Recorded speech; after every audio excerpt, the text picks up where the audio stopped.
Hey guys, are you like me and you're budget oriented? Actually, I'm not. I'm an idiot with my money. But you want to have something for self defense and you want to have something that looks pretty cool and actually functions well and is a slightly more upgraded design from a previous build. Yes, I know. That was very specific. But we got there in the end, kids. This is a Smith & Wesson, and not just any Smith & Wesson. It is my new, well, already been fired, Smith & Wesson SD9 V2. Chambered in 9mm. This is the second generation SD. So very nice. This is a upgrade to the original SD9, not the SD9 VE. We'll get into that here as we talk about it. Before we get into that, thank you guys very much for all you new subscribers. We do live streams every 3 days or so. So Mondays, Wednesdays, and Fridays. We do a lot of lives every week. We have a lot of fun. We talk a lot of stuff. I dress up like an idiot, and we all have a good time. If you want to join in on that, just make sure to hit the notifications.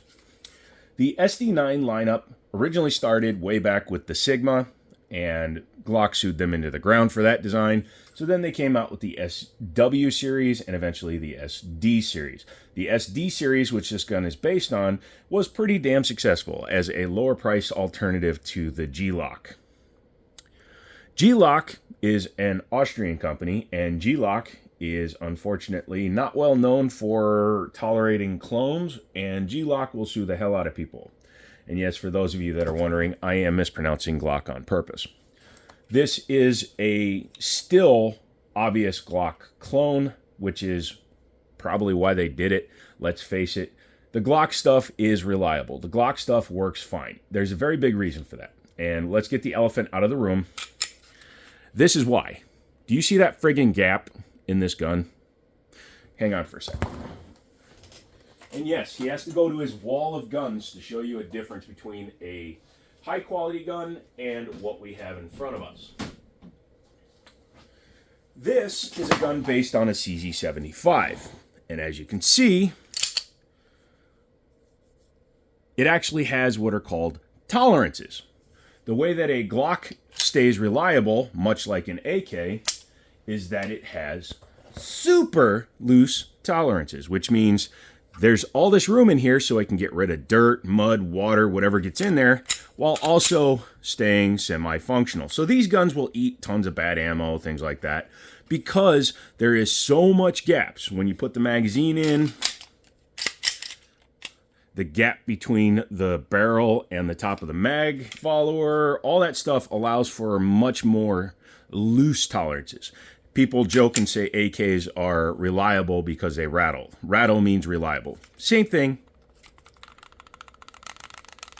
with a gun like that versus a gun like this. Let's get back into it. The major upgrades they did for the 2.0 obviously were the trigger and the texture on this gun. My buddy Stone and I were shooting his Gen 1 gun and comparing it to the Gen 2 gun, and they are extremely similar guns except for where it really friggin' matters. This one's finished in FDE. I did not want the black and stainless look.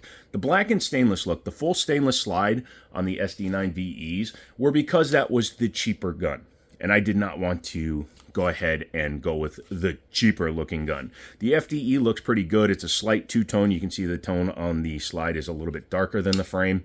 By the way, all you gun nuts and people that think you know guns, this has been on my wall in 3 lives. I keep calling it a 19X, and nobody has called me out on it. But this is the, like I said, the better texture, the better trigger, and it actually has what appear to be steel sights versus the VE, which has plastic ones.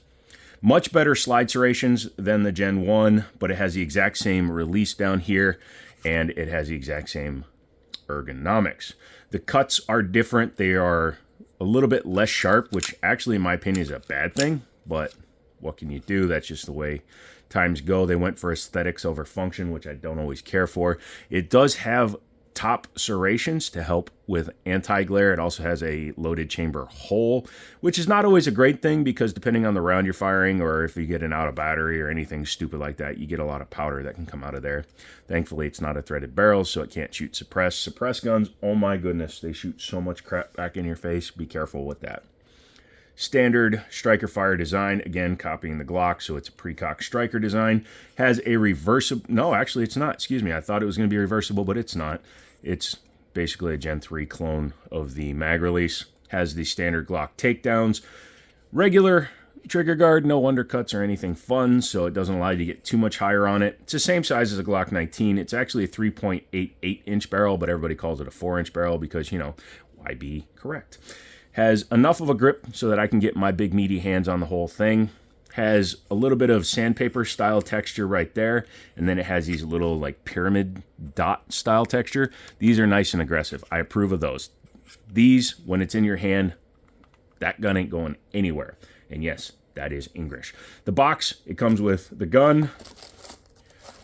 Oh wow, it actually comes with some ear pro. That's cool. Comes with the gun lock and one magazine.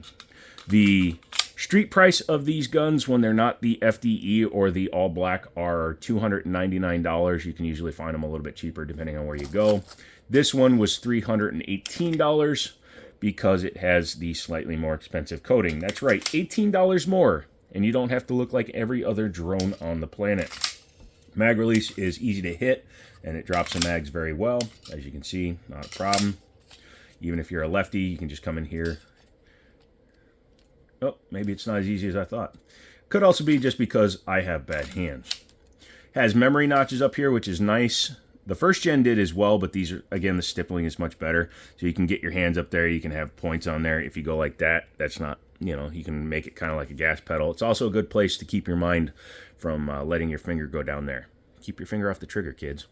The slide lock is not ambi. Again, basically they reused the Gen 1 frame and just added a better trigger, and they modified the internals on the slide a little bit. I did put this slide onto a Gen 1 lower, and it works perfectly. However, the Gen 1 top does not work with this gun because of the shape of the firing pin safety. Although it did look really cool in a black and tan combination. Let's talk about the trigger real quick. I've been playing with it, so let's go ahead and do that. It's also got a very stiff recoil spring, but that's okay. You don't want the gun to beat itself apart. So it is a much better trigger. The first gens had an articulated trigger. Still has a trigger safety, but the trigger safety itself is not very like strong. It's not going to fight you. However, if you don't get that trigger safety with your finger, it will not fire. Once you've done that, you pull back. You can see it comes all the way back to there and then breaks. So it's a bit of a wall, some take up, very much just a striker fired trigger. Nothing fancy. The reset is far though. You can see how far out it was, all the way to the first part of the artificial wall. So there's the first part where you have to do the take up. So all that is junk, and then the break, and the reset comes all the way back out to the beginning of the junk, not where the gun actually breaks. It is what it is. It's way, way better than a Gen 1. And honestly, because you don't have the trigger safety poking the pad of your finger, although I'm holding it very hard, it doesn't dig into your finger nearly as bad. Has an artificial over travel right there. For example, my 320 has both pre-travel and over travel. You can't see the pre-travel in there, but the over travel is back here, which means that the trigger can't go back as far as it could in stock form. It's a good trigger, by the way. So it can't go back as far. This one just uses the body of the gun to stop the trigger. Otherwise, the trigger could potentially just go back even further. Interesting use of the body to create a sense of, well, functionality. Has a pick rail on the front, so you can easily put lights, lasers, and bazookas. This is the Warrior Land 800 lumens digital readout light, which actually works fine, especially if you're not going to be spending a lot of money on your gun. You probably want something a little less expensive, just because why would you spend $800 on a light for a $250, $300 gun? But it looks pretty, top heavy, pretty good. What do you say we take her apart? All right, in order to do that, let's go ahead and safety check it again. Nothing in it. Lock it back, just double check. This one's been to the range, so it's dirty inside, but hey, you know what? That's what guns are for. Go ahead and do that. Just like a Glock, you do have to pull your trigger, bring it back just slightly, hit your takedown levers. These are very, very tight on this gun. And then you can push the slide off, just like a Glock. Take a look at the frame inside. You can see everything in there, even down to the spring for this thing, all identical. It's a little bit smaller for the locking block. interesting, but not a big difference. It's a 2-pin design, so it's more like a Gen 5 Glock. The release and everything back here, you can see the spring for the sear and disconnector, everything's back there. What I was saying about the firing pin block is it's much straighter on a first gen. It's much more laid back on the second gen. Take the guide rod out. It is captive. Throw it in the box because I fired this gun recently, so don't want powder all over me. And then there you go. That is Browning short tilting action recoil. They kind of bulged the end of the barrel out a little bit, and that actually helps with being a little bit more accurate in there. So the less wobble you have on your returns, the better the gun is going to be in terms of accuracy. So it's kind of like an artificial style bushing. Using my CZ again, you can see up front, actually this gun doesn't have it because it's a clone, but CZ's put an additional piece of metal in there for an artificial bushing. Sorry, I'm not restarting the video, but the cuts look pretty good. The quality's there. You can see the wear starting a little bit from the hood. I think we put 5 mags through it, 4 mags through it, so nearly 100 rounds went through it. Didn't have a single hiccup. Fed everything I put in it. I was using Blazer brass ammunition, and then I used some MagTech, and it ran like a champ. The 3-dot sights are just plain basic combat style 3-dot white sights. It works. It's fine. I would probably black out the rears myself, and then I have some high-vis green coming. I would rather change it out for high-vis neon coloring.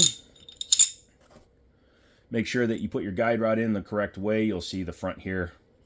You can always do that just to make sure that you're putting the right thing in the right hole. There's a joke for you that I'm not going to make. Reassembly is the same as any other striker fired that is a Glock clone. You just do that, run it back, and you are back in business. I did pick up a couple of extra mags because I didn't want to be reloading just one mag the whole time. So even with 3 total mags and the gun, you're going to come in for under $400. Yes, you could buy something like a Taurus G3C or something like that, and you'd probably get away at about $340, $350. But for the extra $50, I do believe this is the better purchase. It has the better reliability track record in terms of the manufacturer and this model of gun. And like I said, the only difference between a Gen 1 and a Gen 2 is the trigger, the firing pin safety design, and some of the aesthetics. So they took a known platform, tweaked it a little bit, made it a little bit better in my opinion. If you have one of these, let me know how many rounds you got through yours and how it's been doing. If it's been doing great, yay skibibbles. If it's been doing terribly, I want to hear that too. Let me know what's going on with it, and just say tested in the comments, especially if you've had one of these long enough to get through a lot of roundage. Come back for another video. I love you guys. I will see you in the next one, and have a good Catil's Day.